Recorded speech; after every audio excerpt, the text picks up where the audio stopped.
Hello, LPM Chaplain Jeff Sager here. The topic that I have chosen to speak about today is P.O.A, Power of Attorney. In doing talks, as I have in the past, with seniors groups, I found that there's, shall we say, the ignorance there that of people not knowing of what a P.O.A is. A lot of times when I've asked seniors, do your family or are they aware of your wishes upon death? And a lot of them have said, oh yes, my family knows exactly. Or the common thing is, it's in my will. Well, think about that statement. It's in my will. When do you read the will? The will is usually read after the funeral and after all the celebrations of life or the grieving has happened in that family. We may not have known whether you wanted to be cremated or whether you wanted to be buried. Your body left to science. Your ashes spread here, your ashes spread there, because you've left it in your will. It's a good common practice for anybody to please ensure that some family member, and usually if it's written down, is aware of what your wishes are after your death. When we talk about P.O.A, power of attorney, there's two different types: power of attorney for finance and power of attorney for your health care. And a lot of people think that, oh, well, that's just my kids, they're going to be executors, they'll look after all that. Well, it doesn't happen that way.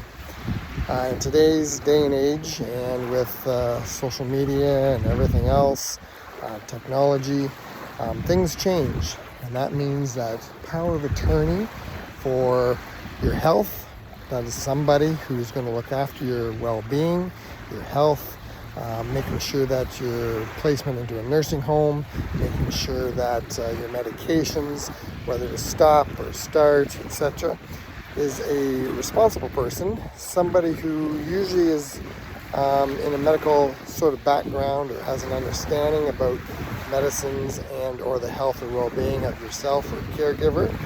That's usually the person you appoint to be P.O.A or power of attorney for healthcare. The other P.O.A is P.O.A or power of attorney for finance. That person is the one who will look after your banking. You'll go down to your bank, sign over the forms, so that person has control of your bank account.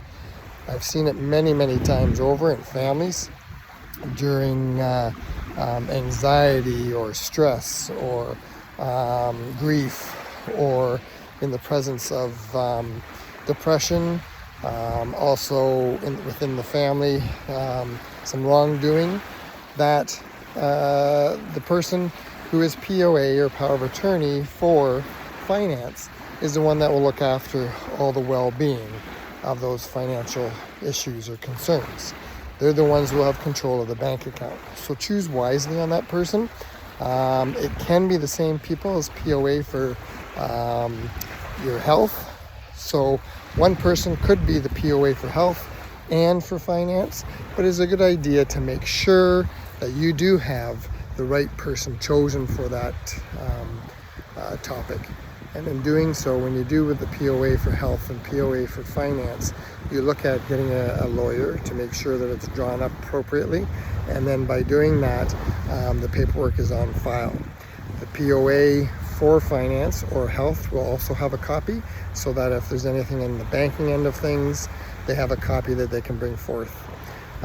If there's anything in the health, if you're taken away by ambulance or you're hospitalized and you don't have any control of what you're saying or doing, then that person has a right to take over and has the paperwork to show, and will be put on the medical file of that patient. So again, P.O.A, power of attorney for health and power of attorney for finance. Choose wisely, but make sure it is done, and done now, before the demise, because in that way everything will be looked after and run smoothly, and your wishes are which have been looked after by the appropriate family member. Okay, so take care and God bless.